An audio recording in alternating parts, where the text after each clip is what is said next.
Guys यार अभी 2024 आ चुका है और आप एक ऐसा इंसान बन चुके हो जो हर सुबह उठते ही अपने मोबाइल फोन पे झपट पड़ते हो और आपका 3 से 4 घंटा तो मोबाइल फोन पे यूं ही स्क्रॉल करते हुए गुजर जाते हैं।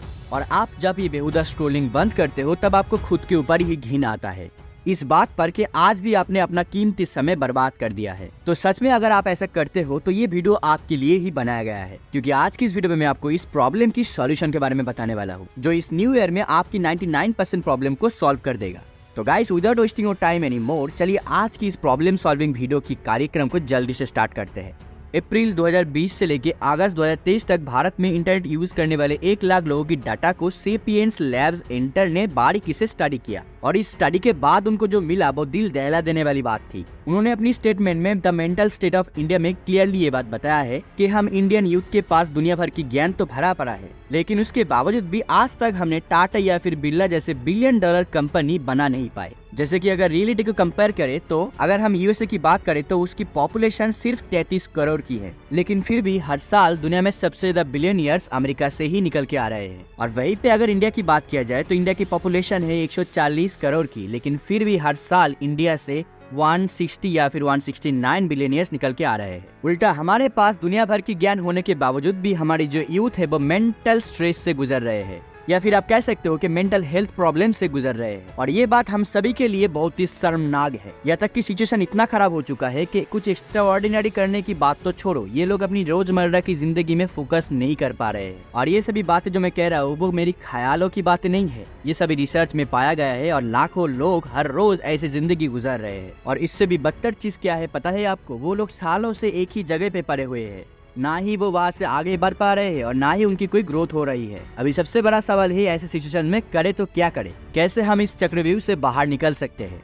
और वेट अ मिनट, क्या हम सच में इस चक्रव्यूह में फंस चुके हैं या फिर जानबूझ के हमें ऐसे दलदल में फंसाया जा रहा है? तो गाइस यार आज की इस वीडियो में मैं ऐसे बहुत सारे डार्क रियलिटीज के ऊपर से पर्दा हटाने वाला हूँ, लेकिन इसे जानने के लिए आपको बस एक छोटा सा काम करना है। आज का ये वीडियो आपको पूरा देखना है और अगर आज आप अपनी लाइफ की इंपॉर्टेंट 10 मिनट को इस वीडियो के लिए सैक्रिफाइस कर देते हो तो शायद कल आप अपनी लाइफ की इस बेहुदा लूप से बाहर निकल सकते हो। तो अभी सबसे बड़ा सवाल ये है कि हम लोगों को अभी शुरुआत कहाँ से करनी है। तो गाइस यार अभी कुछ सालों पहले एक स्टडी की गई थी जहाँ से हमको ये पता चला कि 1950 के वक्त पर लोगों के घर आज के टाइम से 33% छोटे हुए करते थे और लोगों के जो इनकम थे वो भी आज के मुकाबले हाफ ही था। यहाँ तक कि उस टाइम पर लोग जब जॉब करने के लिए बाहर निकलते थे तो आज के मुकाबले 3% ज्यादा चांस हुआ करता था कि लोग रास्ते में ही मारे जाएंगे या फिर मारे जा सकते हैं, क्योंकि एक्चुअली पुराने टाइम पे वॉर और क्राइम बहुत ही ज्यादा था और ना जाने क्यों लोग ऐसे सिचुएशंस को उस टाइम पर कंट्रोल ही नहीं कर पाते थे। लेकिन मैं आपको एक कमाल की बात बताऊं, इतने सारे नेगेटिव पॉइंट होने के बावजूद भी उनका जो हैप्पीनेस रेट था वो आज के मुकाबले बहुत ही ज्यादा था और वो लोग काफी मोटिवेटेड भी रहते थे। लेकिन भाई आप एक पल ये सोच के देखो, ऐसे टाइम पर जब लोगों को सबसे ज्यादा प्रॉब्लम्स हुआ करता था उस टाइम पे लोगों को मोटिवेटेड रहने के लिए किसी संदीप महेश्वरी या फिर विवेक बिंद्रा या फिर मेरी जरूरत नहीं पड़ती थी। उस टाइम के मुकाबले अगर आज की बात किया जाए तो आज लोगों के पास बड़े बड़े मकाने हैं, उनकी सैलरी अच्छी है, उनके बच्चे एसी के नीचे बैठ के पढ़ते हैं, लेकिन फिर भी देखो वो लोग अंदर से दुखी और डिमोटिवेट रहते हैं। तो भाई इसके पीछे का सबसे बड़ा कारण है फोकस, जहाँ पे पुराने जमाने में लोगों का फोकस इस बात पे रहता था कि कैसे वो अपनी सभी जरूरत के चीजों को पूरा करके अपनी फैमिली के साथ सुखी रह सकता है। वही आज के जमाने के लोग सोशल मीडिया एडिक्शन में डूबे हुए हैं, जहाँ पे ये लोगों की फेक लाइक्स और मेम्स को देख के या तो बहुत ही खुश हो जाते हैं या फिर खुद को कोसते रहते हैं। और ये सभी बातें मैं यूं ही हवा में नहीं फेंक रहा, क्योंकि 2020 में पब्लिश किया हुआ इस वीडियो ने बाकायदा इस बात को प्रूव भी किया है कि कैसे इन रिसर्चर्सों ने पहले अपने अलग अलग सोशल मीडिया अकाउंट्स बनाए और उन अकाउंट्स को यूज करते हुए उन रिसर्चर्स ने बड़े बड़े रिच और सक्सेसफुल लोगों के पोस्ट में जाके टॉक्सिक और फद्दे कमेंट करने लगे। अब पहले तो सभी लोगों ने टॉक्सिक कमेंट को इग्नोर किया कि कोई पागल बंदा होगा जो अनब शनब लिखता ही जा रहा है, लेकिन जब रिसर्चर्स बार बार लगातार एक ही जैसे कमेंट करने लगे तो उससे फ्रस्ट्रेट होकर इतने सक्सेसफुल लोग भी मेंटली डिस्टर्ब फील करने लगे और हर भरात में वो अपनी रियल लाइफ में बेवकूफी भरा काम करने लगे और धीरे धीरे उनके लाइफ में एक्चुअली में बहुत ही टॉक्सिसिटी भरने लगी। और ये बात रिसर्चर्सों ने खुद से करके प्रूव भी कर दी। अब भाई देखा जाए तो ये बस एक छोटा सा ही एक्सपेरिमेंट था, लेकिन ये चीज अक्सर हमारे साथ हर रोज होती है, क्योंकि ये चीजें हमें दिखाई नहीं देती, लेकिन फिर भी हम अपनी मैक्सिमम मेंटल एनर्जी ऑनलाइन ऐसे बातों पे खर्च कर देते हैं जिसका हमारे रियल लाइफ से कोई लेना देना ही नहीं होता। इसीलिए तो हम अपनी पूरी दिन की मेंटल एनर्जी को इसी बात में बर्बाद कर देते हैं कि आखिर चंडीगढ़ में बैठा चिंटू हमारे बारे में क्यों बुरा सोच रहा है, अब भाई ऐसे ट्रोल या फिर ड्रामा से सोशल मीडिया प्लेटफॉर्म तो रातों रात अंधाधुंध पैसा छाप लेते हैं, लेकिन इसके चक्कर में आप और मेरे जैसे लोग इस वर्चुअली ट्रैप में फंस के काबिलियत होने के बावजूद भी रियल लाइफ में कुछ असली उखाड़ ही नहीं पाते, क्योंकि हमारी जो मेजोरिटी ऑफ एनर्जी है वो ऐसे ही बेहुदा चीजों में खर्च हो जाती है। तो यही वो रीजन है जहाँ पे लोग न्यू साल आने से पहले बहुत कुछ सोचते हैं, लेकिन साल के अंत आते आते वो कुछ बड़ा उखाड़ ही नहीं पाते। अब भाई इसकी शुरुआत आज से नहीं बल्कि 1994 से हो चुकी है, जब ह्यूमन लाइफ अपनी धीमी रफ्तार से आगे बढ़ ही रही थी। उस वक्त वो वाले गंदे वीडियोस मिलना बहुत ही मुश्किल हुआ करता था। पता है ना कौन से वाले? हाँ, आप जो सोच रहे हो वही वाले। और लोगों को बस गिने चुने कुछ चुनिंदा जगह पर ही ये सीडीज मिलते थे। और भाई तभी एंट्री होती है डैनी एस नाम की इस लड़की की, जिसके दिमाग में एक खुराफती आइडिया आया। उस वक्त हल्का हल्का इंटरनेट की जन्म हुआ ही था, और उस वक्त ये भोले वाले लोग सिर्फ अपनी बिल्लियों की जो फोटोज है वो ऑनलाइन अपलोड किया करते थे, जिसे देखकर ये डैनी ने सोचा कि क्यों ना लोगों की प्राइवेट फोटोज और वीडियोस को ऑनलाइन अपलोड किया जाए। जिसके बाद इस औरत ने खुद से कोडिंग भी सीखी, और बस कुछ ही दिनों में उसने अपनी खुद की वेबसाइट भी बना दी। उसके बाद जो हिस्ट्री बनना था वो तो बन ही चुका है। उसने अपनी वेबसाइट पर भर भर के गंदे वीडियोस अपलोड करना स्टार्ट कर दिए। उसके बाद वेबसाइटों पर लोगों की इतनी भीड़ लग गई ना, वो तो हिस्ट्री बन चुका है। उतने लोग तो उस टाइम पर पूरे यूरोप में नहीं थे। उसके बाद रातों रात डैनी ने अंधे पैसे छाप डाले, जिसे देखकर बाकी लड़कियां भी इन्फ्लुएंस हो गई और उन्हें भी पैसे कमाने की चुल मच गई, और उन लोगों ने भी अलग अलग वेबसाइट बना के अंधाधुंध पैसे छाप डाले। और देखते ही देखते सिर्फ 10 सालों के अंदर दुनिया की 60% लोग ऐसे वीडियोस देखने लग गए। यह तक कि रातों रात बहुत सारे कंपनियां भी खड़ी हो गई, जो लोग प्रोफेशनली इन चीजों का बिजनेस करने लगी। और इन सभी कंपनियों का सिर्फ एक ही मकसद था कि लोगों को बस इन सभी वीडियोस की एडिक्शन लगवाना है और कुछ नहीं, ताकि उनका जो धंधा है वो जोरों शोरों से चलता रहे। लेकिन ये सभी चीजें उतनी भी सिंपल नहीं थी जितना कि ये दिखने में लगती है, क्योंकि उस टाइम के जो साइंटिस्ट थे उन्होंने एक वर्ड चीज नोटिस की।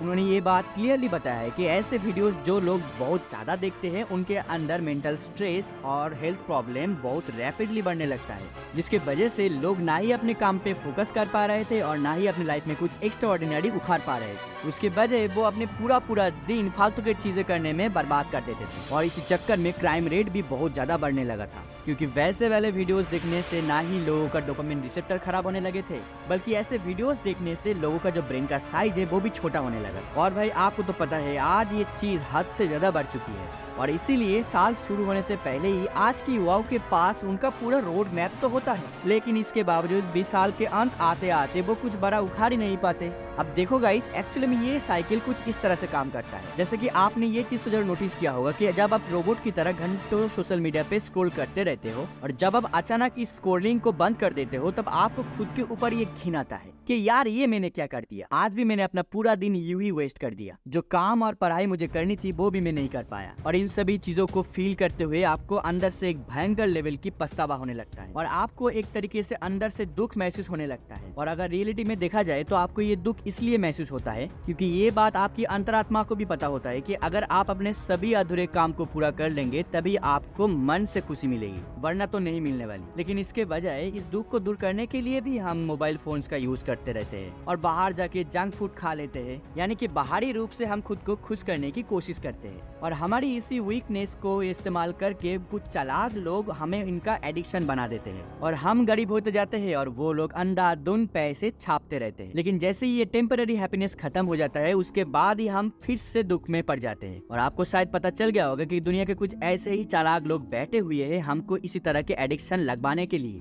क्योंकि इसमें उनका फायदा और हमारा नुकसान ही है, जिसके वजह से वो खुद को इकोनॉमिकली और फाइनेंशियली ग्रो करते ही जा रहे हैं। लेकिन हम जैसे आम आदमियों को वो जिंदगी भर के लिए खुद का गुलाम बना के रख देते हैं। यकीन ना हो तो ये देख लो, अगर 1990 पर आपके घर के किसी बुजुर्ग ने अगर रिलायंस कंपनी के ऊपर 10,000 भी इन्वेस्ट कर दिए होते तो वो 10,000 आज 19 लाख बन जाती, और अगर वही 10,000 अगर किसी ने विप्रो पे इन्वेस्ट कर दिए होते तो वो आज 10,000 करोड़ बन जाते। अब ये सुनकर आप रिग्रेट करोगे या फिर आप गुस्सा करोगे कि हमारे बुजुर्ग ने ऐसे गोल्डन अपॉर्चुनिटी को हाथ से कैसे गवा दी? उनको समझदारी से कुछ तो एक्शन लेना था। लेकिन मैं आपको एक कमाल की बात बताऊं कि आज की प्रेजेंट जनरेशन के पास रियल एस्टेट से लेके स्टॉक मार्केट सभी नॉलेज मौजूद है, लेकिन फिर भी 2020 के अंदर फैम्पे ने एक सर्वे किया जिसमें उन्होंने क्लियरली बताया कि भारत के मेजोरिटी ऑफ युवा अपनी पैसों को खाने पीने में और कपड़े में अंधाधुंध खर्च करते जा रहे हैं। और जब इन बच्चों को इन्वेस्टमेंट का नाम सुनाया जाता है तब यही बच्चे इन्वेस्टमेंट का नाम सुनते ही कंप्लेन करने लगते हैं। और सर्वे के मुताबिक 84% टीनेजर्स ऐसे हैं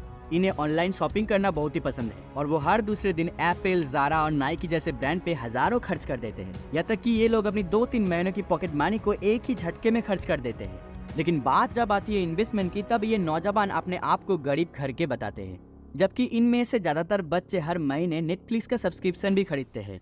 लेकिन बात जब आती है 100 रुपए की SIP स्टार्ट करने की, तब ये लोग पीछे हट जाते हैं। और ऐसा इसलिए क्योंकि कुछ चालाक लोगों ने इकोनॉमी, फाइनेंशियल सिक्योरिटी और इन्वेस्टमेंट जैसे चीजों को बुरा और डार्क बताकर लोगों की माइंड को ऐसे मैनिपुलेट कर दिया है कि लोगों को अब ये लगने लगा है कि जब तक वो सोशल मीडिया, जंक फूड और ऑनलाइन पे मजे देने वाले काम को नहीं करते हैं ना, तब तक उनको असली खुशी नहीं मिलेगी। जबकि गाइस, रियलिटी ये बिल्कुल भी नहीं है, क्योंकि हर एक वो चीज जो हमें वास्तविकता से दूर करके झूठे सुख की चादर उड़ा देते हैं ना, उसे नशा कहते हैं। इसीलिए भाई एक सिंपल सी बात है, जब तक हम इस नशे को नहीं छोड़ेंगे ना, तब तक हम कुछ बड़ा उखाड़ ही नहीं पाएंगे। इसीलिए भाई इस ट्रैप से बाहर निकलने का एक ही रास्ता है, इन सभी नशे वाले चीजों को साल के पहले ही दिन पूरी तरह से हटा दो, छुओ ही मत, पूरी तरह से डिलीट कर दो। और दोबारा इन सभी चीजों को तभी यूज करना जब आपके अंदर से ये आवाज आए कि आज मैंने अपनी जिंदगी में सच में कुछ बड़ा उखाड़ लिया है। तब तक भाई ये झूठे खुशी पाने के लिए सस्ते नशे का सहारा मत लेना। तो भाई आज का ये वीडियो आपको कैसे लगा मुझे कमेंट करके जरूर बताना। वीडियो पसंद आए तो एक लाइक जरूर कर देना, अपने दोस्त, अपनी फैमिली के साथ जरूर शेयर करना, और अभी तक अपने इस चैनल को सब्सक्राइब नहीं किया है तो मुझे सपोर्ट करने के लिए जरूर सब्सक्राइब कर देना। तो मिलते हैं नेक्स्ट कमल की वीडियो पर, तब तक के लिए have a good day, take care and Tata.